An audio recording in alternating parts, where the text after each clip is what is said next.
Hello बच्चों, कैसे हैं आप सब? अच्छे ही होंगे।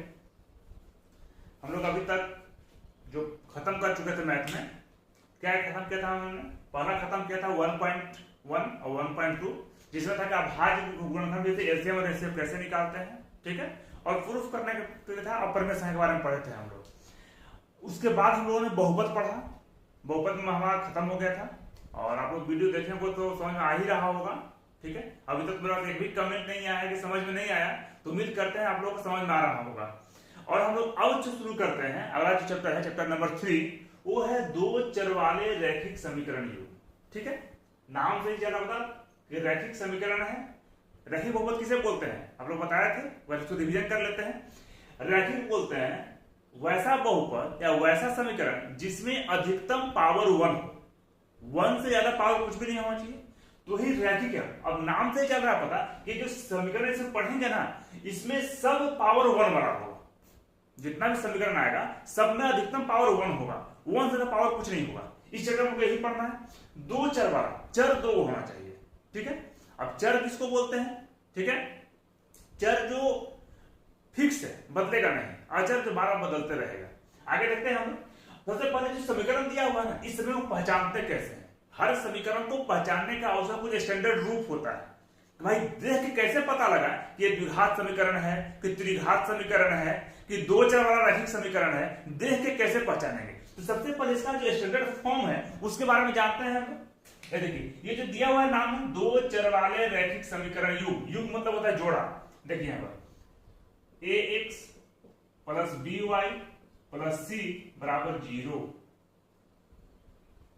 ये मेरा दो चर वाला रैखिक समीकरण लिखने का तरीका है। मतलब दो चर वाला रैखिक समीकरण जहां भी दिखेगा ना, उसका चेहरा ऐसा होगा दिखने में। जहां ऐसा दिखा हमको, मतलब वो दो चर रैखिक समीकरण है। देखिए है कि नहीं रैखिक समीकरण? क्या बताया था मैंने रैखिक समीकरण में? वैसा समीकरण में अधिकतम पावर 1 होगा। यहां पर देखते हैं, देखिए x है, इसका भी पावर 1, y है, इसका भी पावर 1, ठीक है। जैसे हम लोग द्विघात में पढ़े थे, तो द्विघात समीकरण में ax² प्लस bx प्लस सी बराबर 0। देखिए द्विघात समीकरण जब भी हमको मिलेगा ना, देखने में इस तरह का मिलेगा, उसका चेहरा इस टाइप का होगा, ठीक है। इसके बारे में लोग पढ़ेंगे डिटेल में। आगे में चैप्टर ही है द्विघात समीकरण, उसमें हम लोग अच्छे डिटेल में पढ़ेंगे, ठीक है। ये देख लिया मैंने। अब इस चैप्टर में जो है आपका ग्राफीय विधि से हल करेंगे। इस चैप्टर में जो है ग्राफीय विधि से हल करेंगे, ठीक है। तो उससे पहले कुछ बेसिक चीजें हैं जिसको हम जान लेते हैं ताकि आगे बनाने में सुविधा होगा, ठीक है। देखिए अब इसी रूप में मान लिया मैंने कि a1x plus b1y plus c1 बराबर 0। ये 1 देने का मतलब है कि पहला समीकरण हो गया, ठीक है। दूसरा समीकरण मान लेंगे a2x plus b2y plus c2 बराबर 0, ठीक है। ये दो का समीकरण दिया हुआ है, दो चर वाला रैखिक समीकरण, ठीक है। तो कोई भी दो चर वाला रैखिक समीकरण दिया रहेगा ना, तुम्हारा 3 कंडीशन आते हैं, ठीक है। क्या कंडीशन, उसको ध्यान समझते हैं। क्या बोलता है, a1 बटा a2 not equal to b1 बटा b2। मतलब a1 बटा a2 और b1 बटा b2, मतलब देखिए इतना बटा इतना और इतना बटा इतना आपस में बराबर नहीं है, ठीक है। तो इसका जो ग्राफ होगा कैसा होगा, प्रतिच्छेदी होगा। मतलब दोनों ग्राफ एक दूसरे को प्रतिच्छेद करेगा, ठीक है। आज जब प्रतिच्छेद करेगा, जब कोई भी दो ग्राफ किसी एक पॉइंट पर प्रतिच्छेद करता है, तो उसका कितना होता है, केवल एक सॉल्यूशन होता है, ठीक है। मतलब एक बिंदु प्रतिच्छेद करेगा तो एक सॉल्यूशन, ठीक है। तो इसका कितना होगा, एक हल होगा। इसको अंग्रेजी में यूनिक सॉल्यूशन भी बोलते हैं, ठीक है। और क्या होगा इसमें कि जब समीकरण का हल होता है तो कैसा होता है, संगत, ठीक है। कैसा होता है, संगत। याद रहेगा a1 बटा a2 बराबर नहीं है b1 बटा b2 के, तो कैसा होगा, जो ग्राफ बनेगा वो प्रतिच्छेदी होगा। मतलब दोनों ग्राफ कहीं पर एक दूसरे को कट करेगा एक बिंदु पर, ठीक है। और जब प्रतिच्छेद होता है तो उसका कैसा होगा, एक हल होगा, केवल एक हल होगा, यूनिक सॉल्यूशन। और कैसा होगा, संगत, ठीक है। उसी तरह से आगे हमारा है a1 बटा a2 बराबर b1 बटा b2 बराबर C1 बटा C2। मतलब जब तीनों का तीनों आपस में जो है बराबर होगा, A1 बटा A2 बराबर B1 बटा B2 बराबर C1 बटा C2, जब तीनों आपस में बराबर होगा तो ऐसा कंडीशन में जो ग्राफ बनेगा वो समपाती होगा। ठीक है, और समपाती के बाद क्या होगा, अनेक हल होगा, मतलब इनफाइनाइट सॉल्यूशन होगा। इसको क्या बोलते हैं, इनफाइनाइट सॉल्यूशन।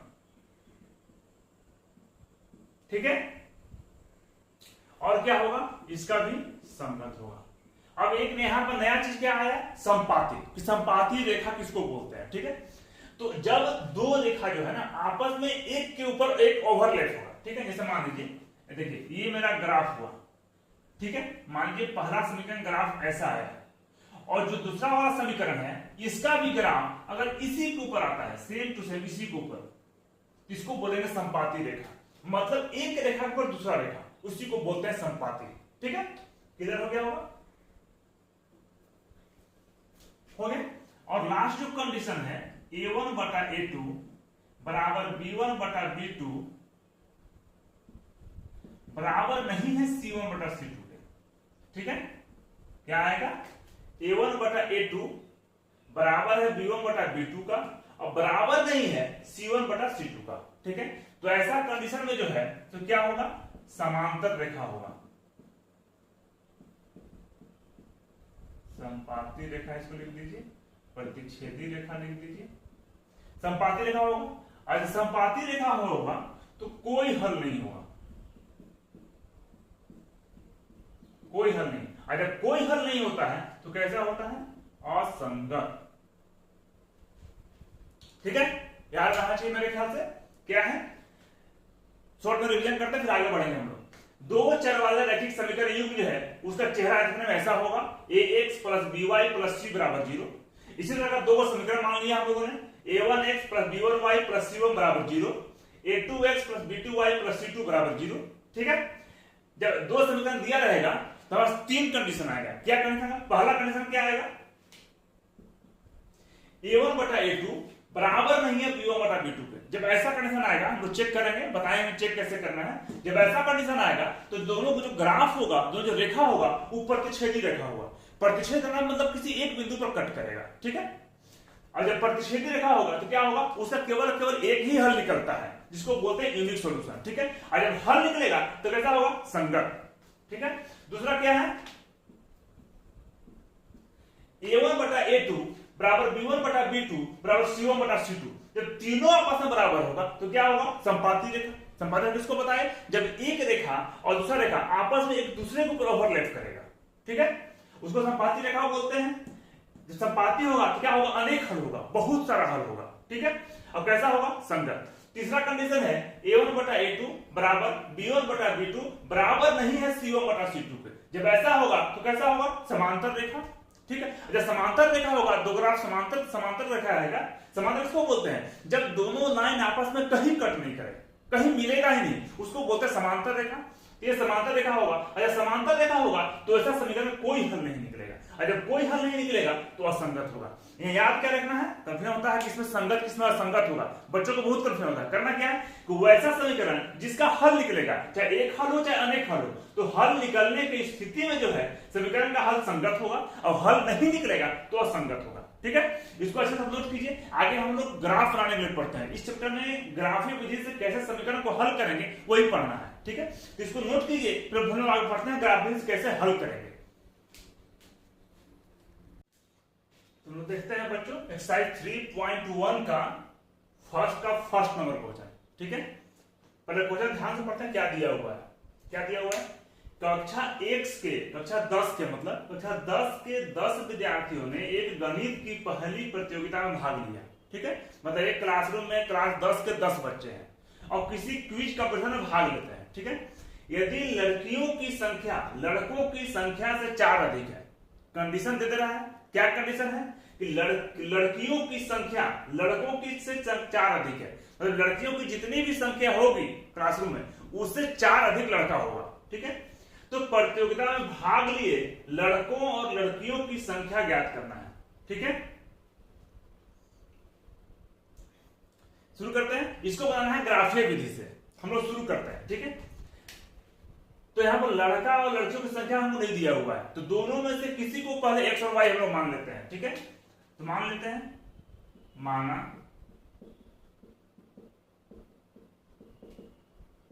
लड़कियों की संख्या बराबर एक्स और लड़कों की संख्या बराबर वाई। ये डॉट का मालूम ही होगा आप लोगों को, तो जो ऊपर लिखा हो उसको सेम नीचे लिखे हम, इसे डॉट दे दिया, ठीक है। अब आते हैं हम लोग कंडीशन। पहला कंडीशन क्या है, कक्षा एक्स के 10 विद्यार्थियों ने, मतलब कक्षा 10 में जो है 10 को विद्यार्थी है, तो पक्का है कुछ लड़का और कुछ लड़की, मतलब लड़का लड़की मिला है टोटल 10 विद्यार्थी हैं। तो लड़का लड़की का संख्या जो माने हुए एक्स और वाई माने हैं, तो केस फर्स्ट में जो है क्या हो जाएगा, दोनों को जोड़ देंगे लड़का लड़की को, तो यही मेरा 10 विद्यार्थी होगा, जो समीकरण 1 होगा, ठीक है। ये भी लिखा हुआ है टोटल 10 विद्यार्थी है, तो दोनों लड़का लड़की जोड़ दिए तो क्लास 10 में टोटल 10 विद्यार्थी हो गया। अब केस 2 में क्या बोलता है, केस सेकंड में क्या बोलता है कि लड़कियों की संख्या लड़कों की संख्या से 4 अधिक है, ठीक है। लड़कियों की संख्या कितना माने हैं, एक्स। बोलता है लड़कियों की जो संख्या है वो लड़कों की संख्या कितना है, इससे 4 अधिक है, इसमें मैंने 4 जोड़ दिया, ठीक है। y इधर आ जाएगा तो x माइनस वाई बराबर 4, ये समीकरण 2 हो गया, ठीक है।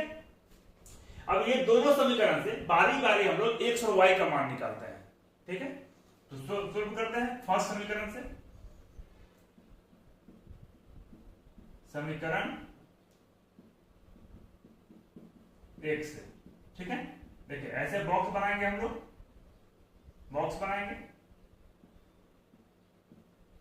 यहां x y, कम से कम ऊपर लिख देते हैं हम लोग x प्लस वाई बराबर 10। इसका मतलब ये हुआ कि हम लोग x प्लस वाई इस समीकरण का मान इसमें निकाल रहे हैं, ठीक है। कम से कम 2 वैल्यू निकालना है, मैं यहाँ पर 3 वैल्यू निकालने जा रहा हूं, लेकिन कम से कम हम लोग ग्राफ बनाने के लिए 2 वैल्यू जरूर चाहिए, ठीक है। निकालते हैं, देखिए x का वैल्यू अगर 5 रखते हैं तो y का वैल्यू कितना होगा, देखिए x का वैल्यू 5 रखेंगे तो 5 प्लस वाई बराबर 10, y बराबर 5 उधर जाएगा तो माइनस में, तो 10 माइनस 5, तो y बराबर कितना हो गया 5, मैंने यहाँ 5 लिख दिया। इसी तरह से x का वैल्यू 6 रखेंगे तो y का वैल्यू कितना आएगा 4, 6 उधर घटा देंगे 4 आ जाएगा। तो y का वैल्यू अगर 7 रखेंगे तो यहाँ पर कितना होगा, ये 3 हो जाएगा, ये निकल गया वैल्यू मेरा, ठीक है। उसी तरह से समीकरण सेकंड से, ठीक है, यहां भी सेम चीज करते हैं, बॉक्स बनाएंगे, x लिखेंगे y लिखेंगे, कौन समीकरण है x माइनस वाई बराबर 4, x माइनस वाई बराबर 4 लिख दिया। ऐसा करते हैं आप कुछ भी, ऐसा नहीं कि मैं जो रखा हूं वही, आप वैल्यू निकालने के लिए या तो x का y किसी का भी पहले आपको जो मन करे उस वैल्यू को पहले पुट कर दे यहाँ पर, ऐसा नहीं कि देख के ये वैल्यू मैंने ये वैल्यू पुट किया, आप कुछ और वैल्यू पुट कर सकते हैं, आंसर एक ही आएगा, ठीक है। लेकिन ध्यान दें कि ज्यादा बड़ा वैल्यू नहीं, ज्यादा बड़ा वैल्यू को ग्राफ बनाने में दिक्कत होगी, तो ध्यान रखें कि जितना छोटा से छोटा वैल्यू हो सके उतना छोटा वैल्यू को हम इसमें रखेंगे, ठीक है। मैंने ये रख दिया, यहां भी सेम चीज करना है, x या y, अगर आप x का मान पहले रखेंगे तो y निकल जाएगा और y का मान पहले रखेंगे तो x निकलेगा, ठीक है। तो आपको जो वैल्यू इच्छा करे उस वैल्यू को रख देना है, ठीक है। हम ऐसा करते हैं कि जो वैल्यू यहां पर रखे हैं उसी के यहां रख देते हैं, आप दूसरा वैल्यू लेकर ट्राई कीजिएगा, ग्राफ वैसे ही बनेगा, आंसर वही आएगा। x का वैल्यू मैंने 5 रखा, ठीक है, तो y का वैल्यू कितना आएगा, देखिए रख के देखते हैं, x का वैल्यू 5 रखा माइनस वाई बराबर 4, तो 5 4 इधर प्लस में है, इधर आएगा तो माइनस में, इधर माइनस वाई है उधर जाएगा तो प्लस वाई, तो कितना हो जाएगा 1 बराबर वाई, तो y का वैल्यू कितना आया 1, ठीक है। उसी तरह से x का वैल्यू लोग फिर क्या रखेंगे 6, तो y का वैल्यू कितना आएगा 2, ऐसे तरह हल कर लेना है रख के। फिर x का वैल्यू मैंने 7 रखा तो y का वैल्यू कितना आएगा 3। ये दोनों समीकरण से जो है ये मेरा पॉइंट निकल गया, ठीक है। अब हम लोग ग्राफ बनाते हैं कि ग्राफ बनाना कैसे है, ठीक है। देखिए ग्राफ बनाते हैं, आपको एग्जाम में देगा ग्राफ कॉपी बनाने के लिए, वहां पर रहता है, आप जब भी ग्राफ बनाने के लिए प्रैक्टिस करेंगे तो आप प्रैक्टिस करेंगे ग्राफ पेपर में ही, तो आपको एग्जैक्ट चलेगा पता कि प्रॉब्लम मेरा हो कहां है ग्राफ बनाने पर। यहाँ पे बोर्ड बना के दिखा रहा हूं आपको, ठीक है। ये x इसको x डैश मान लिए, ये y है, इसको y डैश मान लिया। ठीक है, हम लोग को पता है ये x अक्ष है, ये y अक्ष है, तो x अक्ष और y अक्ष जहां पर बीच में कटता है उसको हम मूल बिंदु बोलते हैं, और मूल बिंदु का पॉइंट हमेशा 0 0 होता है। ठीक है, नोट कर लिए। अब देखिए यहाँ x का वैल्यू कितना है, 7 तक गया है, तो हम लोग 7 तक वैल्यू लिख देते हैं, 1 2 3 4 5 6 7। ठीक है, कहां तक गया है, 5 तक गया y में, तो रख लेते हैं 1 2 3 4 5, यानी पॉइंट ले लिए। आपको ग्राफ में एक घर दिया रहेगा, खाली आपको नंबर बैठाना है। ठीक है, हम लोग बनाते हैं, ग्राफ बनाएंगे कैसे, देखिए x का वैल्यू 5 है, तो y का वैल्यू कितना है 5, खोजते हैं। देखिए x, ये x का वैल्यू है, ये y का वैल्यू है, तो x में 5 खोजते हैं, कहां पर है, देखिए 5 यहां पर है, y में 5 कहां पर है, यहां पर है।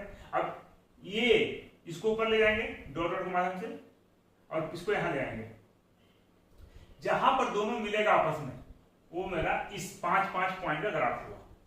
ठीक है, अभी मिलाना नहीं है, अभी और आगे देखना है। x का वैल्यू कितना है 6, तो y का वैल्यू कितना है 4, x का वैल्यू 6 तो y का वैल्यू 4। देखिए इसको ऊपर ले जाते हैं, इस 4 के यहां ले आते हैं, जहां पर आपस में मिल जाएगा दोनों, लगभग यहां पर मिलेगा,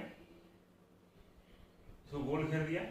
ठीक है, x का वैल्यू 7, y का वैल्यू 3, x का वैल्यू 7 और y का वैल्यू 3, इसको यहां ले आते हैं, यहां पर मिलेगा, लगभग यहां पर मिलेगा। ये मैं बोर्ड बना रहा हूं तो कम बेसी हो सकता है, इसको माइंड नहीं करना है आपको। ठीक है, आपको ग्राफ में एकदम एग्जैक्ट बनेगा। ठीक है, अब क्या करना है, ये तीनों जहां सीधी रेखा मिला ना, इसको मिला देना है, इसको मिला देते हैं, ये मिल गया, ये मेरा ग्राफ हो गया। इसका कंफ्यूजन अगर है तो इस जो समीकरण है इसका नाम वहां पर लिख दीजिए, क्या है, x प्लस वाई बराबर 10, मतलब इस समीकरण का ये ग्राफ मेरा बन गया। ठीक है, अब बाकी है सेकंड समीकरण का, अब इसका ग्राफ बनाते हैं। x का वैल्यू कितना है 5, तो y का वैल्यू कितना है 1, बनाते हैं। x का वैल्यू 5, y का वैल्यू 1, x का वैल्यू कहां पर है 5, y का वैल्यू कहां पर है यहां पर, ये दोनों जहां मिलेगा मिला दीजिए, इसको मिल गया यहां पर दोनों आपस में। x का वैल्यू 6, y का वैल्यू 2, x का वैल्यू 6 यहां पर है, y का वैल्यू 2 यहां पर है, इसको ले आएगा सब ऊपर, दोनों कहां मिलेगा, यहां पर लगभग मिलेगा, यहां पर मिल गया। ठीक है, फिर x का वैल्यू 7, y का वैल्यू 3, ये तो यहीं पे मिलेगा, x का वैल्यू 7, y का वैल्यू 3, ये यहीं पर आपको मिलेगा। हो गया, हम लोग आपस में इसको मिला देते हैं, इसको मिला दिए, इसको मिलाइए,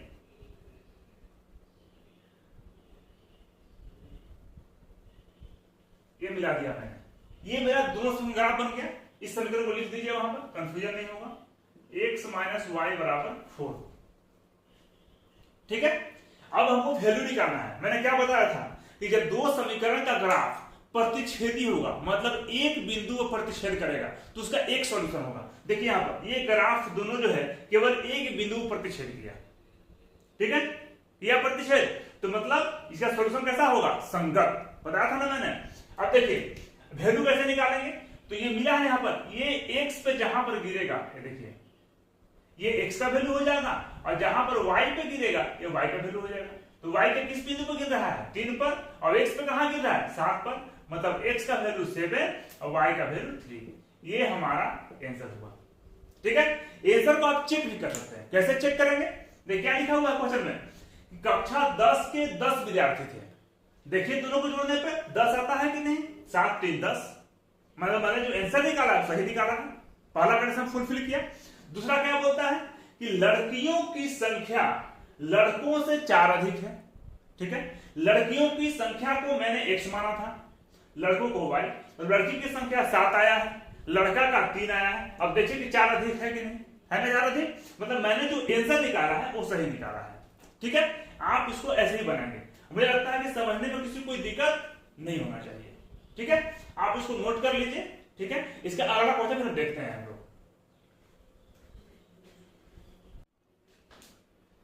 हम लोग देखते हैं इसका 3.1 का ही सेकंड नंबर क्वेश्चन, फर्स्ट का सेकंड नंबर। ठीक है, 5 पेंसिल तथा 7 कलमों का कुल मूल्य 50 रुपया है। ठीक है, मतलब 5 पेंसिल और 7 पेन का दाम मिलाकर टोटल 50 रुपया है। ठीक है, जबकि 7 पेंसिल था 5 कलम, उसी को उल्टा कर दिया, 7 पेंसिल था 5 कलम का दाम मिलाकर 46 रुपया है। तो बोलता है एक पेंसिल और एक कलम का मूल्य कितना होगा। ठीक है, बनाते हैं हम लोग। तो क्या करेंगे, किसी को भी जिसको आप इच्छा करें पेंसिल और पेन को बारी बारी से किसी को x किसी को y मान लेना है। ठीक है, तो लिखते हैं माना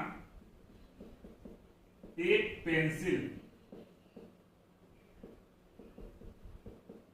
का दाम बराबर 100 रुपया। ठीक है, उसे माना एक कलम का दाम बराबर y रुपया।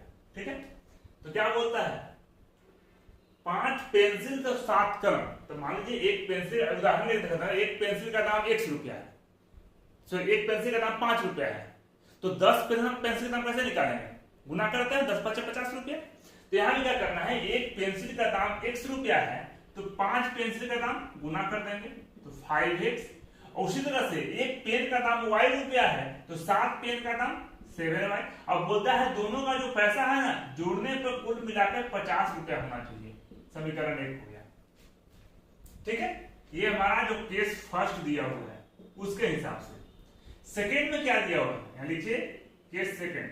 सेकेंड समीकरण क्या बोलता है कि 7 पेंसिल और 5 पेन का दाम। ठीक है, तो एक पेंसिल का दाम 100 रुपया, तो 7 पेंसिल का दाम 7x, फिर प्लस क्या बोलता है 5 पेन, एक पेन का दाम y रुपया, तो 5 पेन का दाम 5y। बोलता है दोनों मिलाकर जो है 46 रुपया होना चाहिए। ये समीकरण 2 हो गया। यहां दिक्कत किसी को नहीं होना चाहिए। अब दोनों समीकरण से वही x y का, जैसे पिछला क्वेश्चन जो टेबल निकाला था हम लोग x y का मान निकाले थे ग्राफ बनाने के लिए, वैसा ही इसमें भी करना है। ठीक है, तो हम लोग करते हैं वैल्यू निकालते हैं, पहला ग्राफ निकालते हैं। देखिए टेबल बनाइए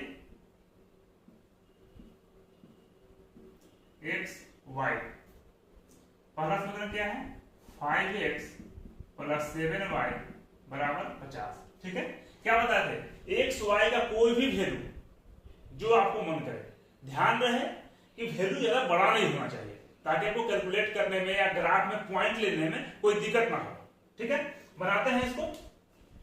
अगर x का वैल्यू हम लोग 3 देते हैं, ठीक है, तो रखिए यहां पर 5 इंटू x का वैल्यू 3 है तो 3 रख दिया, प्लस 7y बराबर 50, तो 7y बराबर 50, 5 × 3 = 15, उधर जाएगा तो माइनस में, और घटा देंगे तो 35, तो y बराबर 35/7, भाग देंगे तो 5 बार में, y का वैल्यू कितना आया 5। हम बोलता है कैसे आप लोग सोल्व कर सकते हैं इसको मैं मिटा दे रहा हूं।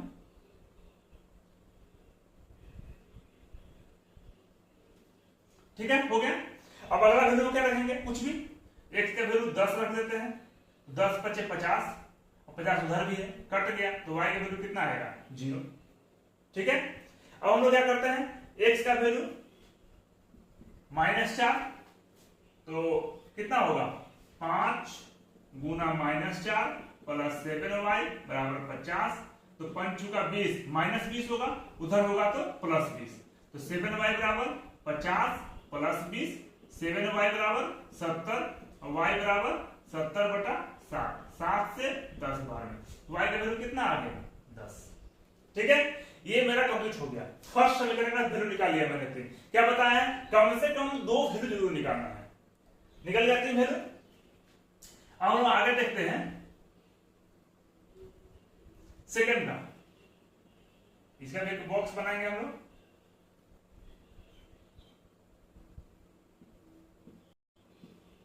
ये x ये y, ठीक है, क्या है 7x + 5y बराबर 46। क्या होता है x का कोई भी वैल्यू रख देना है हम लोग को। ठीक है, कुछ भी रखना चेक करते हैं, यहां चेक करते हैं x का वैल्यू 8 रखते हैं, तो रखते हैं 7 × 8 + 5y बराबर 46, तो 5y बराबर 46, 8 × 56, उधर जाएगा तो माइनस में, तो 5y घटाएंगे तो -10, 5 से कट जाएगा, तो y का वैल्यू -2, यहां लिख दिया मैंने -2। ठीक है, इसको मिटा दिया। उसी तरह से अब हम लोग x का वैल्यू 3 रख के देखते हैं, रखते हैं 3, 70 21, उधर जाएगा तो माइनस में, तो कितना हो जाएगा 25, अब 5 से कटेगा तो 5 बार में। आप लोग बैठा कर देख लीजिएगा, आ जाएगा आंसर। और नहीं किसी को आया तो कमेंट बॉक्स में कमेंट कर दीजिएगा, अगर मैं फिर सोल्व करूंगा इसको, ठीक है, ध्यान रहे इस चीज का। फिर x का वैल्यू मैंने रख दिया यहाँ पर 2, सॉरी -2 रख दिया, बैठा दिए, 7 दूनी 14 -14 होगा, उधर जाएगा तो +14, और 46 से 14 कितना हो जाएगा 60, अब 5 से कटेगा 12 बार में, तो y का वैल्यू 12, बैठाया आप लोग देख लीजिएगा। फिर ये वैल्यू निकल गया। अब हम लोग ग्राफ बनाते हैं, कैसे बनाएंगे ग्राफ, बनाए थे, ये x, ये y, ये x हो गया, इसको x डैश, ये y, ये y डैश। क्या बताया थे, x y बिंदु जहां पर में कटता है उसमें क्या बोलते हैं, मूल बिंदु, और मूल बिंदु का पॉइंट क्या होता है 0 0, ठीक है, हो गया 0 0। अब इसको हम पॉइंट मानते हैं, देखिए x का वैल्यू कहां तक गया है, 10 तक गया है, 10 तक ले लेते हैं, 1 2 3 4 5 6 7 8 9 10, ठीक है, 10 को हो गया।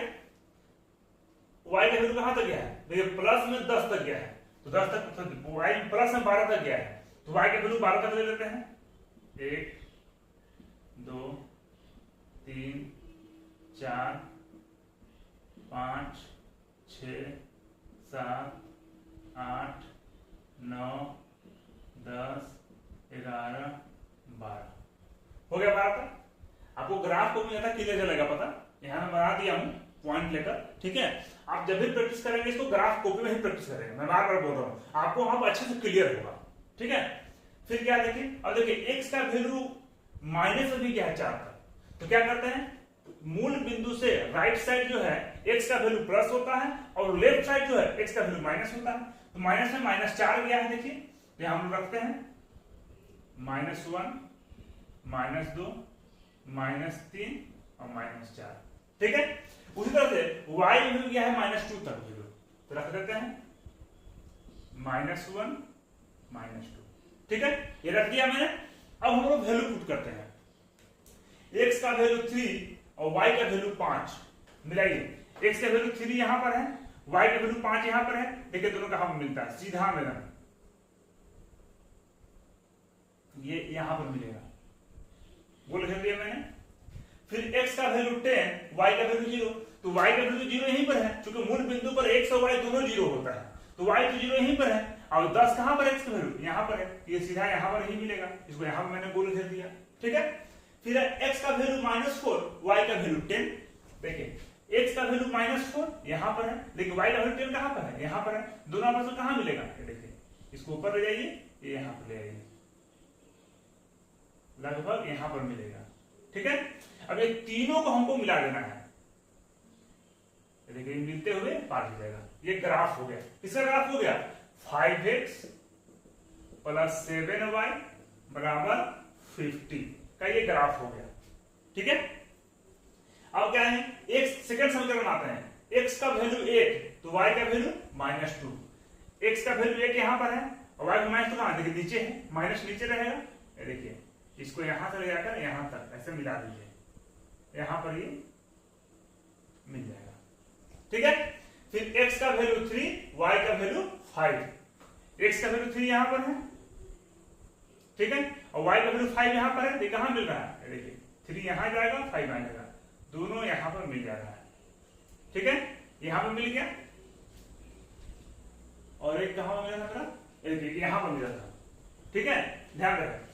फिर x का वैल्यू -2, y का वैल्यू 12, x का वैल्यू -2 यहां पर है और प्लस में 12 यहां पर है, देखिए ये सीधा ऊपर जाएगा टॉप पर एकदम, यहां पर ये मिल गया, हो गया ना। क्या बात है, मिलाते हुए तीनों को पार करना है, तो मिलाइए इसको,